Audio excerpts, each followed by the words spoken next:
Hello दोस्तों, welcome to accounts master जी।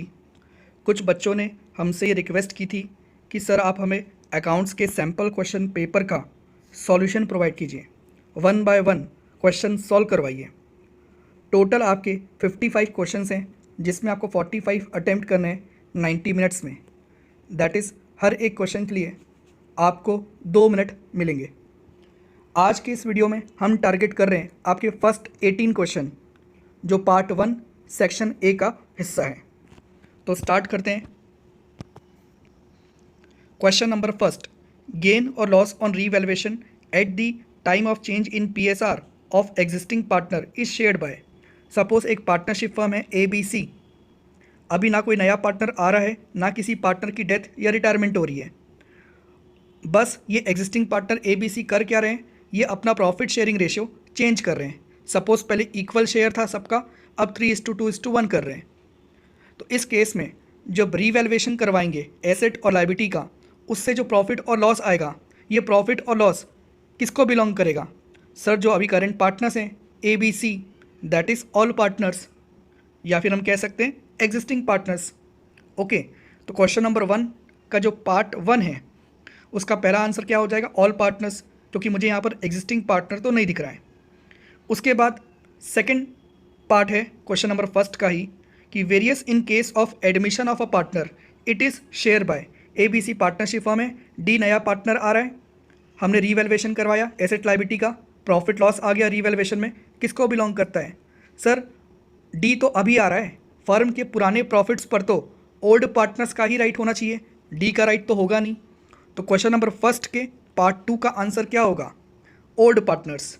तो जो क्वेश्चन नंबर 1 है आपका, इसका आंसर क्या हो जाएगा आपका? B, all partners first part के लिए, और सेकंड पार्ट के लिए ओल्ड पार्टनर्स। ठीक है,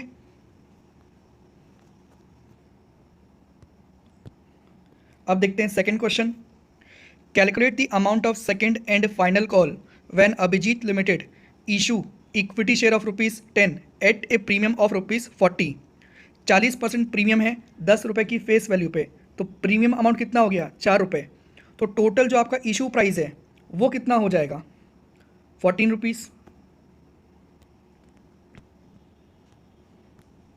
तो 14 आपका टोटल इशू प्राइस हो गया। अब ये 14 रुपये कंपनी मंगवा कैसे रही है? शेयर होल्डर से 3 रुपये मंगवा रही है एप्लीकेशन में, 5 रुपये अलॉटमेंट में, और 2 रुपये फर्स्ट कॉल में। तो टोटल कंपनी ने फर्स्ट कॉल तक कितने पैसे मंगवा लिए? 10 रुपये। क्वेश्चन क्या है? कंपनी सेकेंड कॉल और जो फाइनल कॉल होगा उसमें कितने रुपए मंगवाएगी? तो जो आपका बैलेंसिंग हो गया 14 - 10, 4 रुपीज़। तो यहाँ पर आपका आंसर क्या हो जाएगा? आंसर B हो जाएगा आपका, सेकेंड एंड फाइनल कॉल ₹4। ठीक है, अब आगे बढ़ते हैं, थर्ड क्वेश्चन पे आते हैं। Anish limited issued a prospectus inviting application for 2000 shares. हमने 2000 शेयर्स के लिए एप्लीकेशन इशू किए। एप्लीकेशन व रिसीव फॉर 3000 शेयर्स, पर ओवर सब्सक्रिप्शन हो गया, ओवर सब्सक्राइब हो गया। एक तरह से हमने 2000 शेयर के लिए ही एप्लीकेशन इशू किया था, पर पब्लिक ने टोटल 3000 शेयर के लिए एप्लीकेशन दे दिए। पर कंपनी जितना इशू करती है उससे ज़्यादा अलॉट नहीं कर सकती, तो मैक्सिमम 2000 शेयर ही यहाँ पर अलॉट हो सकते हैं। इस केस में कंपनी क्या करती है, या तो ये पूरे 1000 शेयर की जो एप्लीकेशन आए हैं इसको आप रिजेक्ट कर दो, या दूसरा ऑप्शन क्या होता है? Pro rata allotment. तो कंपनी ने यहाँ पर मिक्स तरीका अपनाया है। कंपनी ने प्रो राटा अलॉटमेंट तो किया है, पर 2400 शेयर्स को किया है। मतलब जो 600 शेयर्स के लिए एप्लीकेशन आए थे उसको तो आउटराइटली रिजेक्ट कर दिया, उनके पैसे एप्लीकेशन के उनको लौटा दिए। और जो 2400 शेयर्स थे एप्लीकेशन के, इनको कंपनी ने कितने शेयर अलॉट कर दिए? 2000 शेयर अलॉट कर दिए प्रो राटा बेसिस पे। प्रो राटा बेसिस का मतलब क्या होता है? प्रोपोर्शनेट बेसिस पे। मतलब जिन लोगों ने 2400 शेयर के लिए अप्लाई किया था उनको 2000 शेयर कंपनी ने अलॉट कर दिए। इसको आप चाहें तो थोड़ा सा छोटा कर सकते हैं अपनी आसानी के लिए।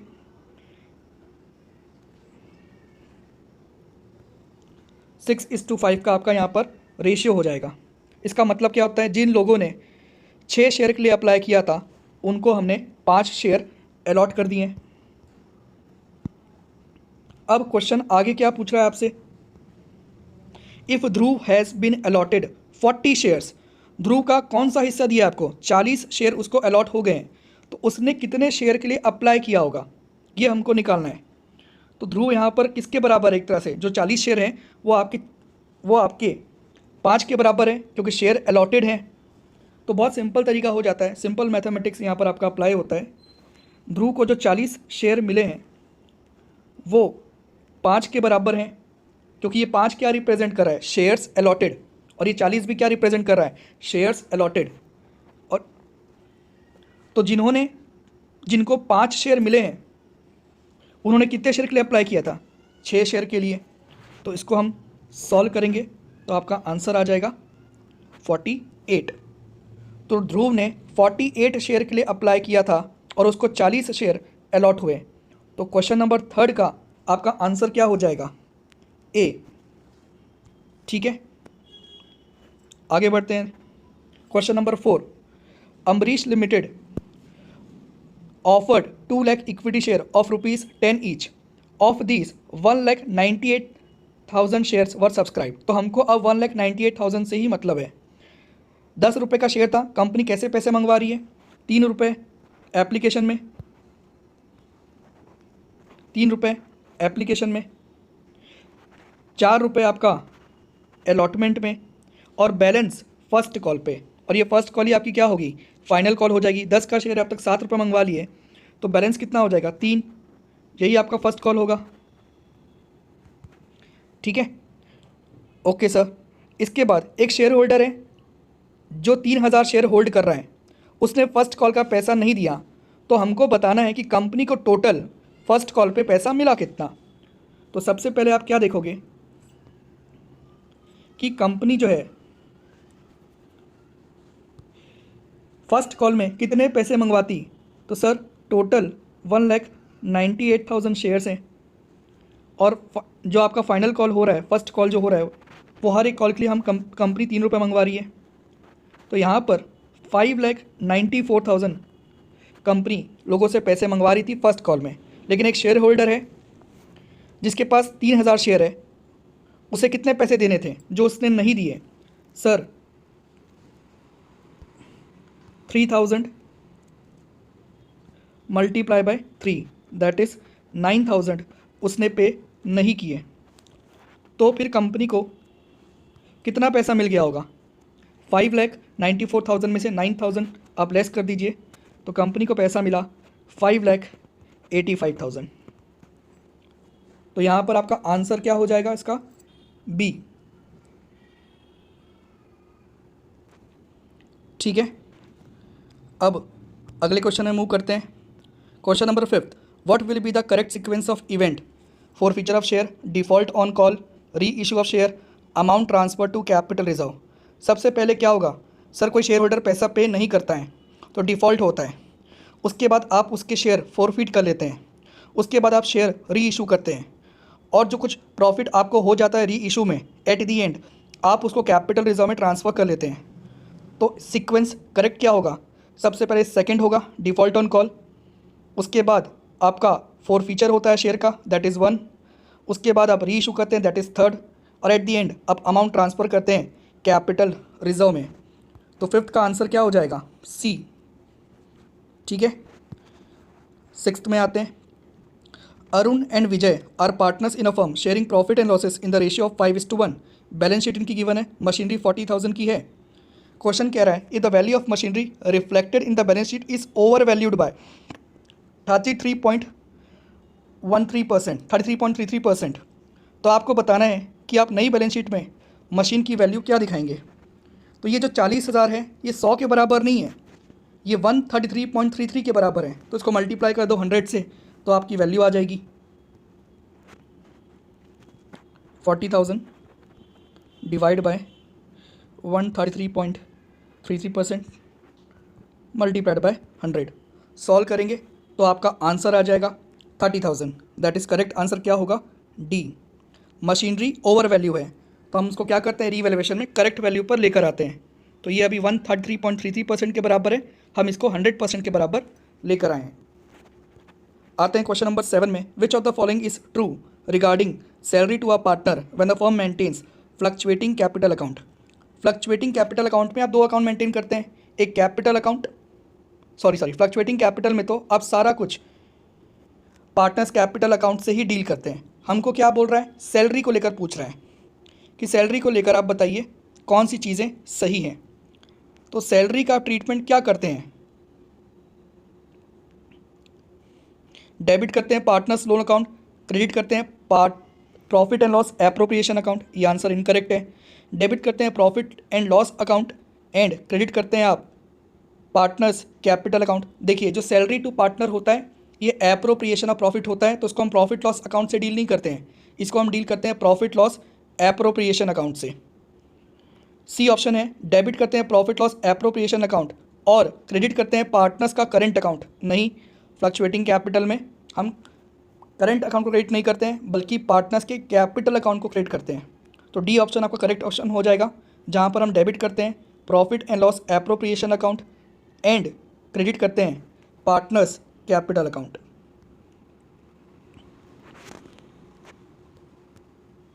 ठीक है, क्वेश्चन नंबर 8 में आते हैं। At the time of reconstitution of partnership firm recording of an unrecorded liability. Partnership firm में एक लायबिलिटी पहले एग्जिस्ट तो करती थी पर हमने रिकॉर्ड नहीं किया, अब उसको हम रिकॉर्ड कर रहे हैं। तो जब भी लायबिलिटी बढ़ेगी तो रीवैल्यूएशन अकाउंट में आपका क्या होगा, लॉस आएगा। तो बस वही पूछा है कि इससे क्या होगा, तो सिंपल आंसर क्या होगा, लॉस होगा जो भी एग्जिस्टिंग पार्टनर हैं उनको।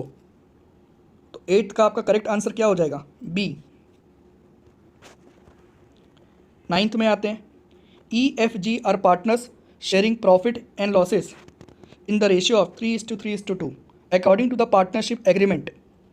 G is to get minimum amount of 80,000, guarantee of profit वाला क्वेश्चन है। G को प्रॉमिस किया गया कि तुमको 80,000 का प्रॉफिट हर साल दिया जाएगा, और अगर किसी साल 80,000 से कम तुम्हारा प्रॉफिट आ रहा होगा तो इसको कौन बियर करेगा, E बियर करेगा। ठीक है, जो करंट ईयर का नेट प्रॉफिट है वो 3,12,000 रुपये। हमको ये बताना है कि E यहाँ पर कितनी डेफिशिएंसी बॉर्न करेगा। तो E को डेफिशिएंसी बॉर्न करना है कि नहीं करना है, ये तो डिपेंड करता है कि G का करंट ईयर का प्रॉफिट क्या है। तो सबसे पहले इस क्वेश्चन में हम क्या करेंगे, हम जो है G का शेयर निकाल लेते हैं। G का शेयर कैसे होगा, टोटल नेट प्रॉफिट कितना है सर, 3,12,000, और G का शेयर कितना है 2/8, तो ये आ जाएगा आपका 78,000। अब G को आपने प्रॉमिस कितना किया था, 80,000 रुपये, पर उसका एक्चुअल शेयर कितना आ रहा है 78,000, तो डेफिशिएंसी कितने की है 2,000 रुपये की। इस क्वेश्चन में आपको आगे और कुछ करना ही नहीं है। आपसे क्वेश्चन में ये नहीं पूछा है कि E का शेयर निकालो, अगर ऐसा बोलता तो पहले हमको E का शेयर निकालना होता, फिर उसके शेयर में से 2,000 की जो यहाँ पर डेफिशिएंसी दिख रही है वो लेस करते, फिर E का फाइनल शेयर आता। हमें तो यहाँ पर सिंपली पूछा गया है कि भाई G को जो प्रॉफिट गारंटी किया गया था उसमें कितनी डेफिशिएंसी आ रही है, और क्योंकि ये डेफिशिएंसी E बियर करेगा तो आपको निकाल कर बताना है। तो वो कितना आ जाएगा 2,000 रुपये। तो 9th का आपका करेक्ट आंसर क्या हो जाएगा, डी, 2,000 रुपये। तो दोस्तों जो मेरी राइटिंग है वो इसमें आई नो थोड़ी ख़राब है, तो इसको थोड़ा आप एडजस्ट कर लेना क्योंकि ये मैं फ़र्स्ट टाइम यूज़ कर रहा हूँ। ठीक है, आते हैं क्वेश्चन नंबर 10 में। 10 में है, eight the time of admission of partner what will be the effect of following information. आपका वर्कमैन कंपनसेशन रिजर्व है 40,000, अपने एम्प्लॉयज़ को फ्यूचर में पैसा देना पड़ जाएगा कंपनसेशन के नाम पर, तो हम उसके लिए रिजर्व बना लेते हैं पहले से। तो यहाँ पर 40,000 का रिजर्व है, पर एक्चुअल में जो क्लेम आया वो 45,000 का हो गया। इस केस में क्या करते हैं दोस्त, ये जो 5,000 रुपये होता है ना, ये आपके लिए एक तरह से लॉस होता है। तो जो हम रीवैल्यूएशन अकाउंट बनाते हैं वो एक नॉमिनल अकाउंट है। डेबिट में सारे लॉसेस आते हैं, एक्सपेंसेस आते हैं, क्रेडिट में सारी इनकम और गेंस आती हैं। तो 40,000 का रिजर्व था, लेकिन देना पड़ेगा असल में 45,000 रुपये।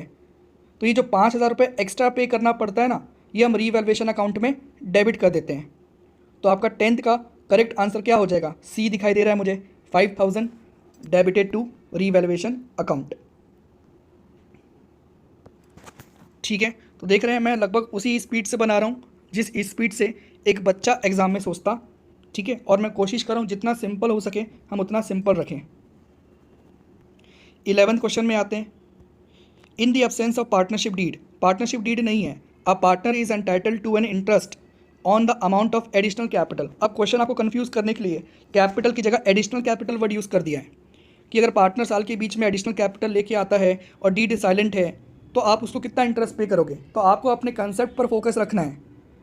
जब पार्टनरशिप डीड साइलेंट होती है तो हम कोई इंटरेस्ट पे नहीं करते हैं कैपिटल पे। हाँ, अगर पार्टनर ने लोन दिया होता तो भले हम उसको 6% का इंटरेस्ट पे करते, पर यहाँ पर पार्टनर ने लोन नहीं दिया है, यहाँ पर पार्टनर ने कैपिटल दिया है।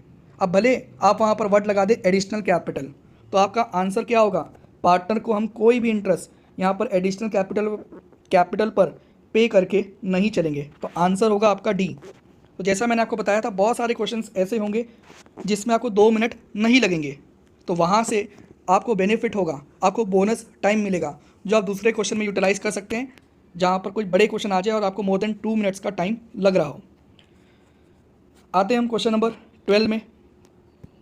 Revaluation of asset at the time of reconstitution is necessary because their present value may be different from their. जब भी रिकॉन्स्टिट्यूशन होता है पार्टनरशिप का, दैट इज़ आपको चेंज करते हैं, जिससे आपका पार्टनरशिप का पुराना एग्रीमेंट खत्म हो जाता है, नया एग्रीमेंट आता है, चाहे वो चेंज इन पीएसआर हो, कोई नए पार्टनर का एडमिशन हो, किसी पार्टनर का रिटायरमेंट हो, डेथ हो, ये सारे केसेस को हम रिकॉन्स्टिट्यूशन ऑफ पार्टनरशिप कहते हैं। इस केस में आप एसेट का रीवैल्यूएशन क्यों करना चाहते हैं, क्योंकि जो बुक में एसेट की वैल्यू दिखाई दे रही है, हो सकता है मार्केट में उस एसेट की वैल्यू या तो इंक्रीज़ हो गई होगी या तो डिक्रीज़ हो गई होगी। तो बेस्ट क्या होता है, आप मार्केट वैल्यू पर अपने एसेट को लेकर आएँ। तो यहाँ पर वही कह रहा है कि एसेट की जो प्रेजेंट वैल्यू है वो किससे डिफ़र होती है, किससे अलग होती है। तो आंसर 12th का क्या हो जाएगा। तो देखिए, मैं ऑप्शन नहीं देख रहा हूँ, मैं अपने कंसेप्ट पे फोकस कर रहा हूँ और मुझे सीधा करेक्ट आंसर मिल जा रहा है। अभी हम उस वाली पोजीशन में नहीं पहुँचे हैं जहाँ पर हमको चारों ऑप्शंस देखना पड़ता है और फिर सोचना पड़ता है। अगर आपकी कंसेप्ट स्ट्रॉन्ग है तो आप सीधा करेक्ट आंसर पर ही फॉलो करेंगे। तो यहाँ पर 12th का आंसर क्या हो जाएगा आपका, market value, that is a. आगे बढ़ते हैं क्वेश्चन नंबर 13 पे। एवरेज कैपिटल एम्प्लॉयड 8 लाख है, एवरेज एक्चुअल प्रॉफिट 1,80,000 है, नॉर्मल रेट ऑफ रिटर्न 10% है। आपको बताना है गुडविल की value capitalisation of average profit के मेथड से। इस केस में सबसे पहले आपका एक्चुअल प्रॉफिट क्या है सर, ये है 1,80,000। ओके, अब हमको कैपिटलाइजेशन करना है एवरेज प्रॉफिट का, तो यहाँ पर हम क्या निकालते हैं दोस्त, कैपिटलाइज्ड वैल्यू। तो अगर मैं जो बोल रहा हूँ आपको समझ में आ रहा है, तो अगर लिखने में कुछ गलती हो तो एडजस्ट कर लेना। तो कैपिटलाइज वैल्यू कैसे निकालते हैं, ये जो आपने 1,80,000 का प्रॉफिट कमाया है, इस प्रॉफिट को कमाने के लिए हम नॉर्मल रेट ऑफ रिटर्न का यूज़ करेंगे और निकालेंगे कि इस प्रॉफिट को कमाने के लिए हमको कितनी कैपिटल इन्वेस्ट करनी पड़ती।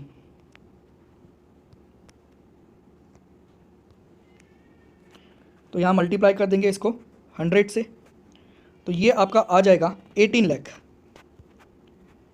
इसका मतलब क्या होता है कैपिटलाइज वैल्यू का, कि 1,80,000 रुपये कमाने के लिए नॉर्मली जो हमारी मार्केट में दूसरी कंपनी है, दूसरे बिजनेस ऑर्गेनाइजेशन है, उनको 18 लाख की कैपिटल की ज़रूरत पड़ती, पर हमने एक्चुअल में कितना कैपिटल बिजनेस में लगा रखा है, 8 लाख रुपए हैं। तो दुनिया जो 18 लाख में प्रॉफिट कमाती वो हम 8 लाख में ही कमा रहे हैं। तो यहाँ पर कैपिटलाइज वैल्यू ऑफ गुडविल क्या हो जाएगी, 18 lakh minus 8 lakh, that is answer क्या होगा आपका 10 लाख। और आंसर यहाँ पर है कौन सा आपका ए। ठीक है, आगे बढ़ते हैं question number 14। In which of the following situation companies act 2013 allow for issue of share discount. तो नॉर्मली आप शेयर्स डिस्काउंट पर इशू नहीं कर सकते, पर स्वेट इक्विटी शेयर के केस में जहाँ पर कंपनी अपने एम्प्लॉय को उनके अच्छे काम के लिए रिवॉर्ड करती है और मार्केट प्राइस से कम प्राइस में शेयर इशू करती है, दैट इज़ डिस्काउंट में शेयर इशू करती है। तो सी ऑप्शन यहाँ पर करेक्ट हो जाएगा, जहाँ पर company sweat equity shares issue करती है डिस्काउंट पर। तो 14th का आपका आंसर हो जाएगा सी। पिछले का आंसर मैंने टिक कराया, यस। 15 में आते हैं। As per section 52 of company act 2013 security premium reserve can not be utilise for. तो देखिए, ये क्वेश्चन आपको ये मैसेज दे रहा है कि जब आप इशू ऑफ शेयर्स चैप्टर पढ़ते हैं ना, तो सीधा आप जर्नल एंट्रीज पर मत आ जाइए। जो शुरू में आपके बुक में थ्योरी पोर्शन होता है वो भी आपको पढ़ना है, उससे भी क्वेश्चन आता है। मैंने इस चैनल में वीडियो जो बनाया था एमसीक्यू को लेकर, एक शॉर्ट वीडियो, तो मैंने कहा था 4 तरह के एमसीक्यू आपके मेनली आएंगे, थ्योरी वाले एमसीक्यू, प्रैक्टिकल वाले MCQ, case study based MCQ और असर्शन रीजन बेस्ड एमसीक्यू। तो ये प्योर थ्योरी क्वेश्चन है। तो अगर कोई बच्चा थ्योरी इग्नोर करता है अकाउंट्स की तो वो सफ़र कर सकता है, कुछ मार्क्स उसके कम हो जाएंगे। तो आपको सब कुछ पढ़ना है जो आपके सिलेबस में है। तो सिक्योरिटी प्रीमियम रिजर्व आप यूटिलाइज नहीं कर सकते। किस चीज़ के लिए यूटिलाइज नहीं कर सकते? पहला ही आंसर हो जाएगा यहाँ पर, राइटिंग ऑफ कैपिटल लॉसेस। तो किस चीज़ों के लिए आप यूज़ कर सकते हैं? चार बातें थी। Bonus share fully paid up के लिए आप यूज़ कर सकते हैं। प्रीलिमिनरी एक्सपेंस को राइट ऑफ करने के लिए आप यूज़ कर सकते हैं। जो आप शेयर्स और डिवेंचर इशू करते हैं उसमें आपको कमीशन और डिस्काउंट जो पे करना पड़ता है उसके लिए आप एसपीआर का यूज़ कर सकते हैं। और आखिरी में जो प्रेफरेंस शेयर्स और डिवेंचर्स आप रिडीम करते हैं प्रीमियम पर, उसके लिए भी आप एसपीआर का यूज़ कर सकते हैं। पर किसके लिए यूज़ नहीं कर सकते? कैपिटल लॉसेस को राइट ऑफ करने के लिए आप यूज़ नहीं कर सकते। तो पहला ऑप्शन जो है ए आपका 15 का सही हो जाएगा। 16 में आते हैं, net asset minus capital reserve. ये क्वेश्चन कहाँ से आ रहा है? जहाँ पर हम परचेज कंसिडरेशन और नेट एसेट को कंपेयर करते हैं और हमारा बैलेंसिंग फिगर या तो गुडविल आता है या तो कैपिटल रिजर्व आता है। तो यहाँ पर देखिए नेट एसेट है, कैपिटल रिजर्व है, पीसी वर्ड भी है, गुडविल वर्ड भी है। तो उसको हम समझते हैं। सपोज मेरा नेट एसेट, मेरे टोटल एसेट जो थे 20 लाख के थे, आउटस्टैंडिंग लायबिलिटी 12 लाख की थी। तो नेट में मेरे एसेट्स कितने हो गए?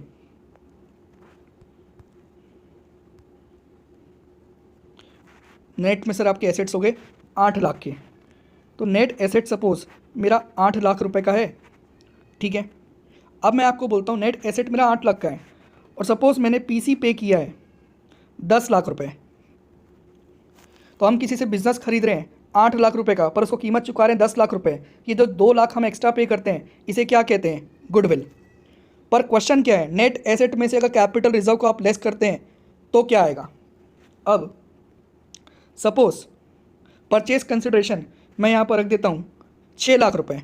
इसका मतलब क्या है? मैं किसी का बिजनेस खरीद रहा हूँ जिसकी कीमत 8 लाख होनी चाहिए, पर मैं उसे सिर्फ 6 लाख रुपए दे रहा हूँ, मतलब 2 लाख रुपए का मुझे प्रॉफिट हो गया। ये 2 लाख जो है यही तो आपका क्या होता है? Capital reserve. तो क्वेश्चन क्या है, नेट एसेट माइनस अगर आप कैपिटल रिजर्व करते हैं तो बैलेंसिंग फिगर क्या आता है? तो 8 में से 2 लाख अगर आप लेस करते हैं तो 6 लाख आपका क्या आता है? Purchase consideration. तो 16 का करेक्ट आंसर क्या हो जाएगा आपका? ए, परचेज कंसिडरेशन। तो बहुत अच्छा क्वेश्चन था, कंसेप्ट को आपका प्रॉपर रिवाइज करवाता है। 17th में आते हैं, कल की कुमुद पार्टनर्स हैं 5:3 के रेशियो में। 1 अप्रैल 2021 को कौस्तुभ आ गया, नया पार्टनर है, और अब न्यू पीएसआर हो गया तीनों के बीच में 3:2:1। फर्म की जो गुडविल है वो 3,60,000 है। कौस्तुभ जो है वो गुडविल का अमाउंट लेकर नहीं आ रहा है। Amount of goodwill share to be credited to कल्की and Kumud account will be. तो इस केस में हम क्या करते हैं, जब सामने वाला पार्टनर, नया पार्टनर गुडविल का अमाउंट लेकर नहीं आता तो हम उसके करंट अकाउंट को या कैपिटल अकाउंट को डेबिट कर देते हैं, पर जो सैक्रिफाइसिंग पार्टनर होते हैं उनके अकाउंट को हम क्रेडिट कर देते हैं। तो इस केस में सबसे पहले आपको क्या करना पड़ेगा? सैक्रिफाइसिंग रेशियो निकालना होगा आपको। सैक्रिफाइसिंग रेशियो आप कैसे निकालते हैं किसी भी पार्टनर के लिए? Old ratio minus new ratio. तो यहाँ पर जगह कम है और लिखने में मुझे दिक्कत है, तो मैं दिखा देता हूँ आपको आप कैसे करेंगे। कल्की के लिए सबसे पहले आप क्या करेंगे? कल्की का ओल्ड शेयर क्या है? 5/8, और कल्की का न्यू शेयर क्या है? 3/6। तो ये हो जाएगा आपका 48, 6 5 ज़ा 30, 8 3 ज़ा 24। सॉल्व करेंगे तो ये आपका आ जाएगा 6/48। ठीक है, ये मैंने किसका निकाला है? ये 6/48 क्या है? ये सेक्रीफाइस पोर्शन है। ठीक है, ओके सर। पर मैं इसको अब रफ कर रहा हूँ क्योंकि मुझे कुमुद का भी निकालना है और मेरे पास स्पेस कम है, मैंने आपको दिखा दिया। अब कुमुद का निकालते हैं हम। कुमुद का ओल्ड शेयर क्या है सर? 3/8। कुमुद का न्यू शेयर क्या है? 2/6। तो 8 6 ज़ा 48, 6 3 ज़ा 18, 8 2 ज़ा 16। तो ये क्या आ जाएगा? 2/48। तो सेक्रीफाइसिंग रेशियो क्या आ रहा है? 6/48 और 2/48। तो इसको हम और छोटा कर सकते हैं, ये 2 1 ज़ा हो जाएगा, जो वहाँ पर 6 है वो 3 हो जाएगा। तो आपका सेक्रीफाइसिंग रेशियो कितना आएगा सर? आपका सेक्रीफाइसिंग रेशियो आ जाएगा, दोनों पार्टनर सेक्रीफाइस किया है यहाँ पर 3:1 में। ओके, अब जो गुडविल है वो फर्म की 3,60,000 है, पर नए पार्टनर की गुडविल कितनी होगी? नया पार्टनर कौस्तुभ है, उसकी अगर हमको गुडविल निकालनी है तो वो कितनी होगी? सर टोटल गुडविल 3,60,000 है, मल्टीप्लाई बाय जो नए पार्टनर का शेयर है। नए पार्टनर का शेयर कितना है? 1/6। तो 1/6 जो है ये वो गुडविल का हिस्सा है जो नए पार्टनर को लाना था, दैट इज़ कितना? 60,000। अभी वो लेकर नहीं आ रहा है तो कोई बात नहीं, हम एंट्री पास कर देंगे, नए पार्टनर के कैपिटल या करेंट अकाउंट को डेबिट कर देंगे, और जो 2 सेक्रीफाइसिंग पार्टनर हैं उनकी कैपिटल अकाउंट को हम क्रेडिट कर देंगे। हमसे एंट्री नहीं पूछा है, हमसे अमाउंट पूछा है। तो अमाउंट कैसे करेंगे आप यहाँ पर? सर ये 60,000 टोटल गुडविल है न्यू पार्टनर के कॉन्ट्रीब्यूशन का, ये डिवाइड कर देंगे हम सेक्रीफाइसिंग पार्टनर के बीच में। किस रेशियो में? 60,000 को आप 3:1 में बांट देंगे ओल्ड पार्टनर्स के बीच में। तो इसे आप सॉल्व करेंगे तो आपका आंसर आ जाएगा डी, 45,000 और 15,000। इस क्वेश्चन में जो आई थिंक आपका सॉल्यूशन प्रोवाइड है सीबीएसई के द्वारा वो गलत है, ठीक है। करेक्ट आंसर डी ही होगा, 45,000 एंड 15,000। ठीक है सर, आते हैं अगले क्वेश्चन में, लास्ट क्वेश्चन में 18th में। सर्वेश श्रीनिकेतन श्रीनिवास पार्टनर है 532 से। जो श्रीनिकेतन है उसके प्रॉफिट का हिस्सा 1,50,000 है, तो सर्वेश का कितना होगा? तो ये तो बहुत आसान क्वेश्चन हो गया, नॉर्मल। सबसे पहले आप ये देखो, जो श्रीनिकेतन है उसका शेयर कितना है? 1,50,000, और उसका हिस्सा कितना है फर्म में? सर उसका हिस्सा 3/10 है। तो सबसे पहले आप फर्म का टोटल प्रॉफिट निकाल लो। तो टोटल शेयर निकाल रहे हैं हम या टोटल प्रॉफिट निकाल रहे हैं, और ये हो जाएगा आपका 1,50,000। आप कैसे करते हैं? उसका शेयर कितना है श्रीनिकेतन का? सर उसका शेयर है 3/10। 3/10 इसको आप सॉल्व करेंगे तो क्या हो जाएगा? 1,50,000 multiply by 10 divide by 3। Solve करने से ही आपका आ जाएगा 5 लाख रुपये। 5 लाख रुपये टोटल शेयर है। अब हमसे किसका प्रॉफिट पूछा गया है? सर सर्वेश का। सर्वेश का शेयर क्या है? सर 5/10, मतलब आधा शेयर है। तो 5 लाख का 5/10 कर दीजिए, 5 लाख का 5/10 कर दीजिए, कितना आ जाएगा? सर 2.5 लाख। ऑप्शन है 2.5 lakh? Yes sir, D option है। तो डी जो है आपका करेक्ट आंसर आ जाएगा। ठीक है, तो इस तरह से हमने 18 क्वेश्चन सॉल्व कर लिए और लगभग हमको 33 मिनट लगे। ये समय मेरा और कम हो सकता था क्योंकि मुझे मोबाइल में ही आपको आंसर दिखाना पड़ रहा है, और ये जो मैं अभी सब लिख रहा हूँ ये मैं उंगलियों से लिख रहा हूँ, मैं कोई स्क्रीन टच पेन का यूज़ नहीं कर रहा हूँ। स्क्रीन टच पेन यूज़ करता तो और आपका कम समय लगता मुझे इसे सॉल्व करने में। कुछ बच्चों की मुझे क्वेरी आई थी कि सर क्वेश्चन बहुत लेंथी हो सकते हैं, कैसे हम 45 क्वेश्चन सॉल्व कर पाएंगे 90 मिनट में। देखिए दोस्तों, मैं बहुत स्लो क्वेश्चन ये 18 क्वेश्चन सॉल्व किया हूँ। एवरेज बेसिस पे मुझे 36 मिनट लगने थे, लेकिन 33 मिनट से कम लगा, और वो 33 मिनट भी मुझे इसलिए लग गए क्योंकि मैं पहली बार ये चीज़ यूज़ कर रहा हूँ, मेरे पास स्क्रीन टच पेन नहीं है, मैं उंगलियों से ये क्वेश्चन सॉल्व कर रहा हूँ। तो सोचिए आप जब सॉल्व करेंगे तो आपके पास OMR शीट होगी, आप कैलकुलेशन के लिए रफ पेपर यूज़ करेंगे तो आराम से आप कर सकते हैं। तो अभी ना आपको घबराना बिल्कुल भी नहीं है, ये नहीं सोचना है कि आपसे 90 मिनट में 45 क्वेश्चन नहीं बनेंगे, बिल्कुल बन जाएंगे, आराम से बन जाएंगे, लेकिन वो तब बनेंगे जब आपने सारा सिलेबस प्रॉपर कंप्लीट किया हो। तो अभी से आप अपने आप को जज मत करें कि सर हम तो नहीं सॉल्व कर पा रहे हैं, हमको ज़्यादा समय लग रहा है, क्योंकि अभी आपने ओवरऑल सब चीज़ें पढ़ी नहीं है। वंस आपने सिलेबस कंप्लीट कर लिया तो आप आराम से सैम्पल क्वेश्चन पेपर को उठाइए, सॉल्व कीजिए, आप नोटिस करेंगे आप आराम से सॉल्व कर पाएंगे। हर एक क्वेश्चन के लिए 2 मिनट का समय मिल रहा है, आप देखेंगे कि बहुत सारे ऐसे क्वेश्चंस आएंगे जो 10 से 20 सेकंड में सॉल्व होंगे, तो वो हमारा टाइम बचाएंगे। और कुछ ऐसे क्वेश्चन भी हो सकते हैं जो मोर देन 2 मिनट का टाइम हमसे ले ले, तो ये आपस में सेट ऑफ हो जाएगा। तो CBSE ने जब ये पेपर बनाया है, क्वेश्चंस आपको अटेम्प्ट करने के लिए बोले हैं एक टाइम फ्रेम के अंदर में, तो वो हवा में नहीं कर रहे हैं, वो भी टीचर से क्वेश्चन पेपर सॉल्व करवाते हैं, और टीचर भी वहाँ पर बच्चा बनकर ही क्वेश्चन पेपर सॉल्व करता है, जैसे मैंने अभी किया आपके साथ। और देखिए मैं बिल्कुल टाइम पर क्वेश्चन सॉल्व कर पा रहा हूँ, और आप भी कर पाएंगे। तो अपने आप पे भरोसा रखें, सबसे पहले अपना चैप्टर कंप्लीट करें, चैप्टर के एंड में जो भी MCQs है वो कंप्लीट करें। इस तरह से पहले आप अपना सिलेबस, अपनी स्टडी, अपना पोर्शन कंप्लीट करें, देन आराम से आप जो है इसे अटेम्प्ट कर पाएंगे। तो उम्मीद है ये 18 क्वेश्चंस आपको समझ में आए होंगे। कुछ भी डाउट होता है कमेंट बॉक्स में मेंशन करें, आपको पक्का रिप्लाई मिल जाएगा। चैनल पहली बार देख रहे हैं तो सब्सक्राइब करें, सब्सक्राइब कर लिया और बेल आइकन प्रेस नहीं किया तो बेल आइकन प्रेस करें, लाइक करें, शेयर करें अपने दोस्तों के साथ में। तो मिलते हैं अगली वीडियो में जहाँ पर हम इसका पार्ट 2 लेकर आएंगे और आगे क्वेश्चंस आपके सॉल्व करेंगे। ठीक है, तो मिलते हैं नेक्स्ट वीडियो में। तब तक के लिए bye, take care, all the best practice के लिए, प्रिपरेशन के लिए, तैयारियों के लिए, एंड थैंक्स फॉर वॉचिंग।